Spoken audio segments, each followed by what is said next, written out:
In this next article from the Daily Mail, police record 172 vegan hate crimes in the past 5 years. Last year, 1.16% of the population, about 600,000 people, were vegan, according to studies by IPSOS Mori. It quadrupled from 150,000 in 2014. Where's it been? Vegan hate crimes? So this is in Britain.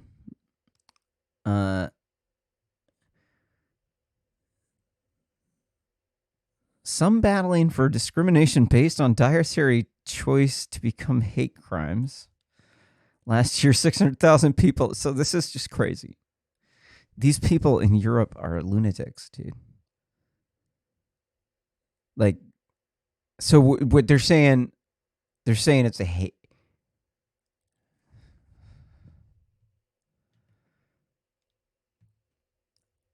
$172 crimes relating to veganism happened in the past 5 years, just 9 in 2015, 55 years. Hey, it's in the ballpark of how many far-right people have killed people in the past 25 years. Yeah. There was just 9 in 2015, rising to 55 last year, according to the Times. So here, animal revolution activists pouring dye into Tarfer Square fountains. It says people over I don't know. I can't read it.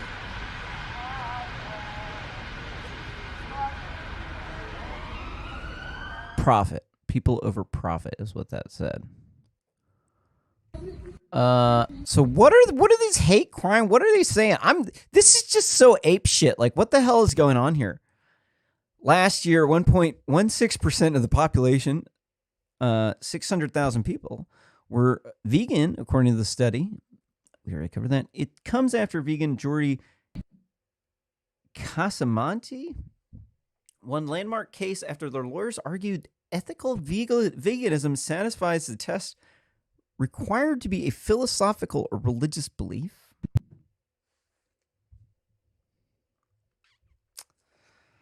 At a tribunal in Northwich at the beginning of the last year, Judge Robin Postal ruled ethical veganism satisfies the test required and therefore is protected under the Equality Act of 2010. Sorry. Mr. Casamonte, 55, claimed he was dismissed from a job at the League Against Cruel Sports after raising concerns that its pension fund was being invested into companies involved in animal testing. Okay, come on. Sorry about that. He claimed he was unfairly disciplined for making this disclosure and that decisions to dismiss him was because of philosophical belief in ethical veganism. This case could be used as a precedent for vegans to argue their beliefs should be protected.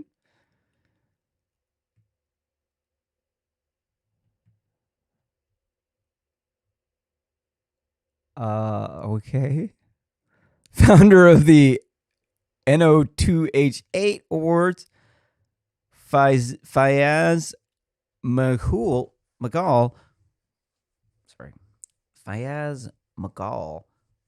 called for a legal review into hate crime. The Crown Prosecution Service defined a hate crime as being motivated by hostility or demonstrating hostility towards a person's protected characteristics.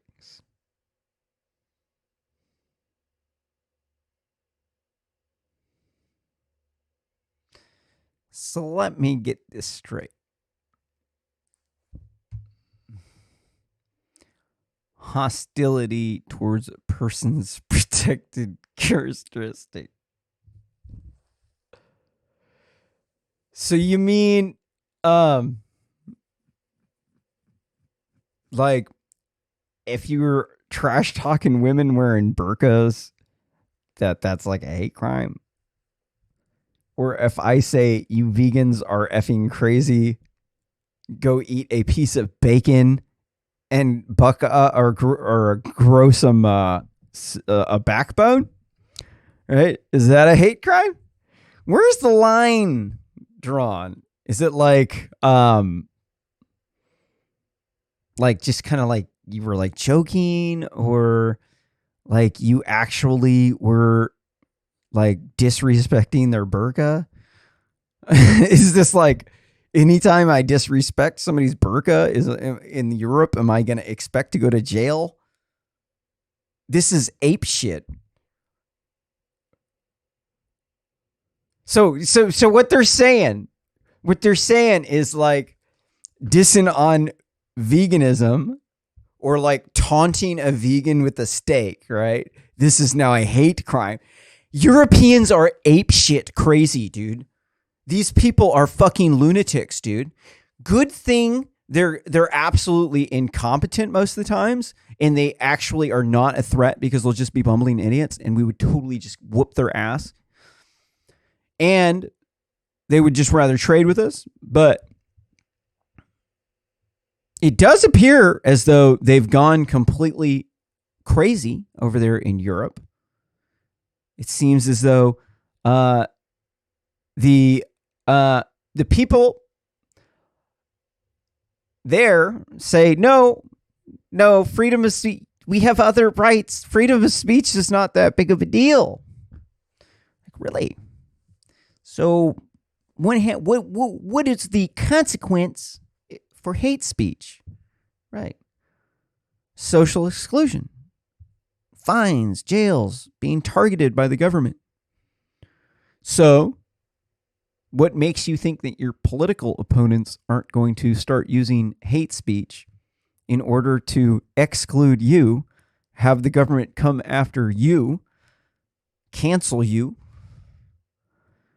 Right? This is no longer, we're not talking about at this point in time whether or not it's okay to outlaw hate speech because you have other rights and you don't need them. We now see this becomes an attack vector to attack you, so they can come cancel you and take your shit. So this is freaky. This is the loony keeps cranking up. You see, this is the thing about Europe. They're always trying to copy us because we're way cooler than them. And it's like a game of telephone, right? So like it starts off with like Johnny was like hanging out with Susie and he brushed up against her and right. And then it turns into Johnny hit Susie and then he raped her. This is how it started. This started as Johnny accidentally brushed up against Susie and then kissed her, right? Maybe she liked it, maybe she didn't, right? But in the end of the game of telephone, it turned into he just savagely beat her and raped her. So this is the danger about hate speech. I personally have been canceled. I personally definitely try to engage in as much free speech as I can engage in. I definitely find it distasteful to insult people, but I will criticize. I will call out lunatics when I see them. Definitely myself against fascism and against treating people poorly, but I view racism as free speech. I've always said my entire life that I do not like your speech. I do not agree with you, but I will fight to the death for your right to say it. I think that this is lost. A lot of these people protesting are a younger generation who's been spoiled their entire life, and they are out rioting over stuff that never happened to them.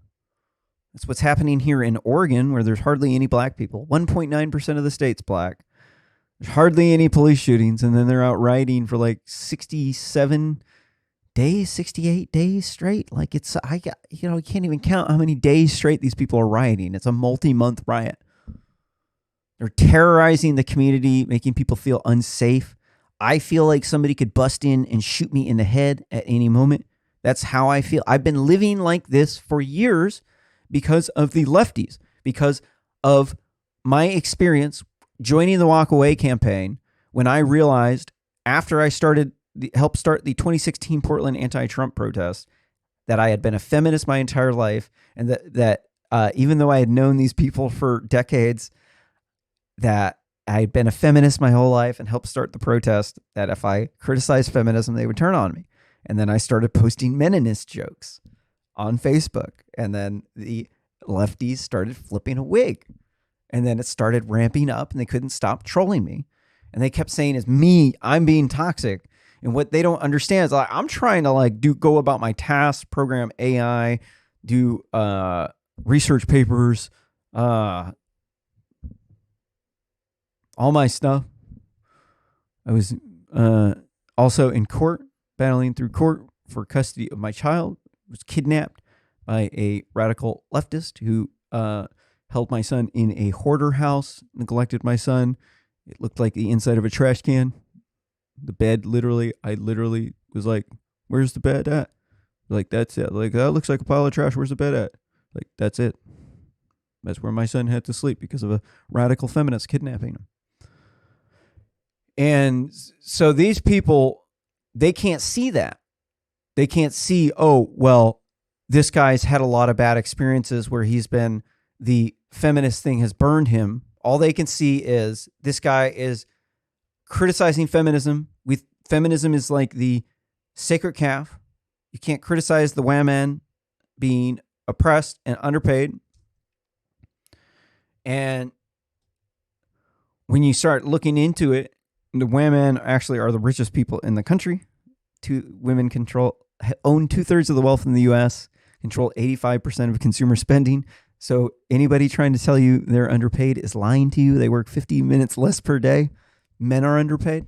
It's true. It's actually true. Men are actually underpaid. They work 50 minutes less per day. Women own 2/3 of the wealth in the United States. You do the freaking math, man. The reason why they got so much money is because men give them things. They date older men. Older men teach them how to make money. Makes them more prosperous. But this stuff over there is hate speech. So where's the hate speech line drawn? It's supposed to be when you're calling somebody, for instance, the N-word. Even though the black people call themselves that, the African Americans, you have to discriminate in between the African Americans and the Africans. The Africans are all saying, do not lump me in with those people. We are different. In fact, Africans are the highest paid group of people, of immigrants in the entire country. But you can't criticize the African Americans for their bad grades. You can't do that, man. You can't show this chart because then you're racist now. Hey, all right, here's a graph of all the people's grades. The white people, the Asians, the Latinos, the African Americans. You can see at the bottom, you have the African Americans lollygagging in last place, below the 3.0 cutoff mark for the good schools. And so if you bring that up, you just now insulted a characteristic of a protected class of people because facts are now racist.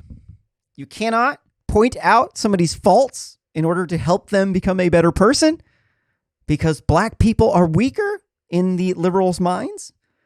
But to me, I don't view black people as being inferior to white people. I view them as being somebody that would be very hard to fight and a good ally who would also be a good person to help me get laid.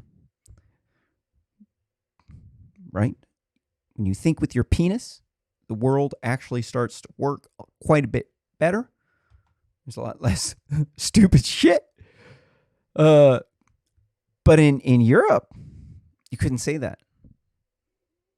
But in America, what the leftists do is they constantly engage in these incredibly racist stereotypes. They're like, no, that's racist. You can't do anything. No, you can't say anything about the how bad the grades of the African Americans are.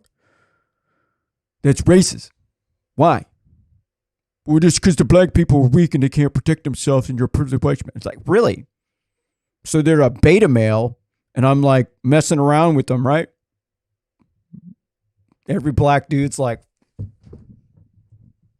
right? Right. Once you start to look at how the liberals are acting, you can start to see they have deeply rooted racist beliefs. Their beliefs are that black people are uneducated, poor, lazy, and they can't protect themselves because they're weak, basically meaning they're inferior. That's the stereotype. And they just operate in public like they're the white savior, like they're the one here coming to save the African Americans. Why are they doing this? Why do liberals act like this? The answer is the same reason why Black Lives Matter protesters hate Ted Wheeler. Black Lives Matter hates Ted Wheeler. Ted Wheeler tries to appease Black Lives Matter protesters by letting them loot and riot and terrorize the neighborhood for 67 days because he didn't want to control the crowd. He wanted them to vote for him. And they hated him. And so he has to do things for them that you wouldn't normally do. And so this is how the Democrats are extremely corrupt. It's because they are the hated ones. The African Americans hate them because they're not hiring them. They're keeping them down in poverty in the big city. It's a huge, massive scam. They're like covering it up. Once you pull the hood off the hood Democrats, once you know who the Democrats are composed of, the demographics that go up to the ivory tower, it really is just like a complete embarrassment. You can sit here and talk shit for hours. I can have a show, an entire news show, where I sit around and talk hella shit about Democrats all day long, dude.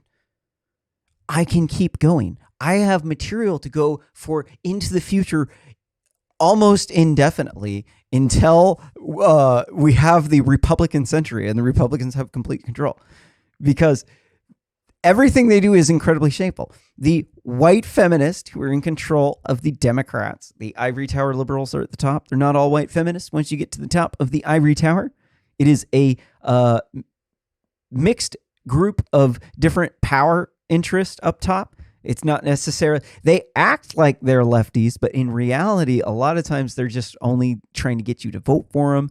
And maybe they think about, they like the idea of Marxism, but in reality, they would never actually share their money with you.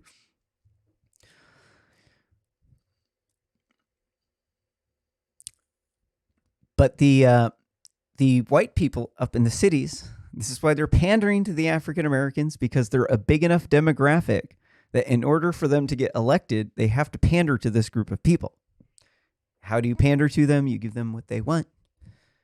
And then they use ways that they can attack their mutual enemy. So what they did was they brainwashed the African Americans into thinking that the Republicans were racist, when in reality, it's actually the Democrats who are extremely racist. I think I've said enough about that one. I'm almost out of articles. Here's a interesting one.